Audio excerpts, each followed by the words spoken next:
Hello and welcome to another episode of Life Stuff 101. This is day 4 of the series of mini episodes as part of the Challenging Times Self-Care Challenge. My name is Mio Yokoi. I work as a registered psychotherapist in Toronto, Canada, and also as a coach and supporter to striving, highly sensitive folks everywhere. Before we begin, I'd like to make sure to mention that what I share on this podcast is for general information purposes only and not meant to be specific advice. And for personalized help, questions, or concerns you may have, please consult your doctor, appropriate medical or mental health care provider. Welcome to day 4 of the Challenging Times Self-Care Challenge. With all the changes, physical distancing, and self-isolating that many of us in the world are currently practicing, it's my hope that providing a daily challenge in the form of self-care prompts will help to get some self-care practices in place during this difficult time. The goal here is to give you a little daily something to add a little structure to your day to help with self-care. And making sure to build in some self-care in your day might help to support your emotional and mental health during this time, or even if it's only a distraction for a few minutes as you work on a challenge. And I'll also make sure to repeat in every one of these challenge episodes that just getting through moment to moment and day to day is a lot. These daily self-care prompts are here to support you. So this challenge isn't about productivity. It's about self-care. And before we dive into day 4, the day 3 challenge was to answer the question, what are 3 things I am grateful for right now? Like I mentioned in the Day 3 challenge episode, getting into the habit of intentionally thinking about things that you are grateful for, especially during challenging times, will eventually become a thought habit, where you will notice that your thoughts will also start to include ways in which you are grateful. Or, moreover, you may find that your thoughts and perspectives about things will start to feel more counterbalanced.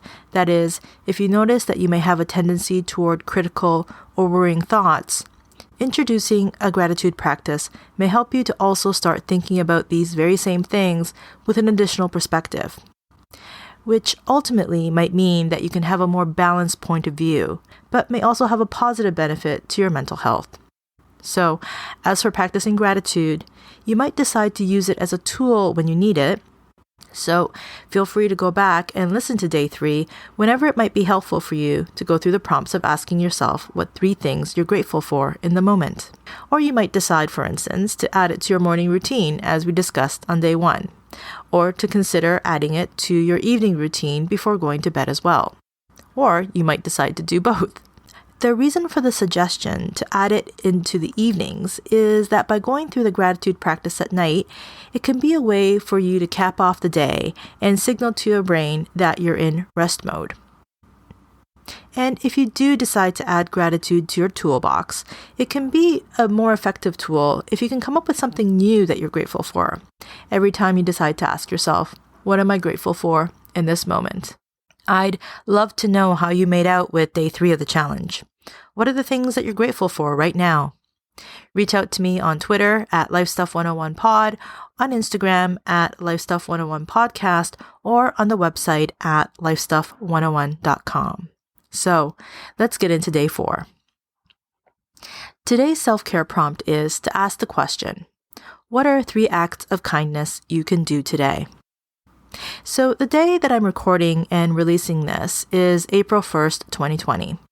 And a few days ago, at Dan Cool Daily on Twitter made a suggestion to have April Kindness Day instead of April Fool's Day. I thought it was a really lovely idea, and while you might not be listening to this Day 4 challenge episode on April 1st itself, I also don't think kindness needs to be limited to April Kindness Day.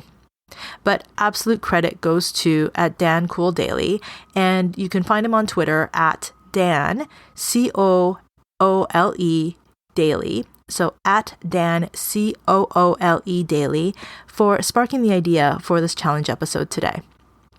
He's very engaged, vulnerable, and honest about himself and about the importance of mental health on Twitter.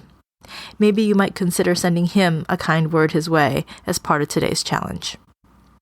One of the things that can be true for many of us, including myself, is that we can have kindness for others more openly and willingly and easily even than we can have for ourselves.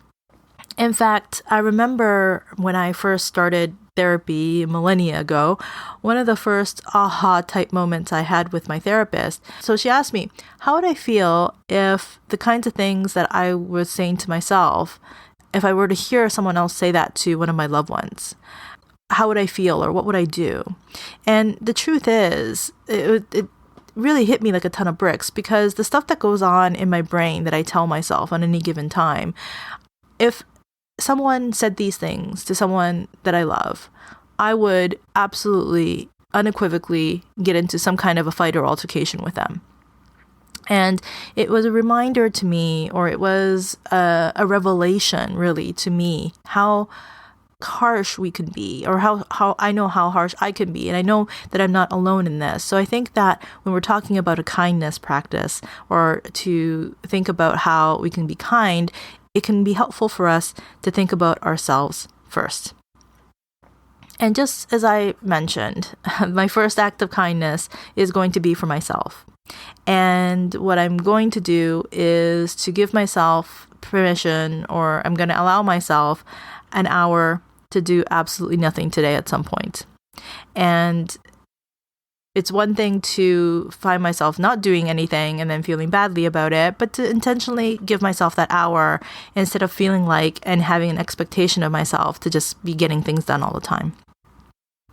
The second thing I'm going to do is to make sure that I let my husband know how much I appreciate him, especially during this time, for being so even-keeled. While I also realize that he's managing the best he could under the present circumstances too.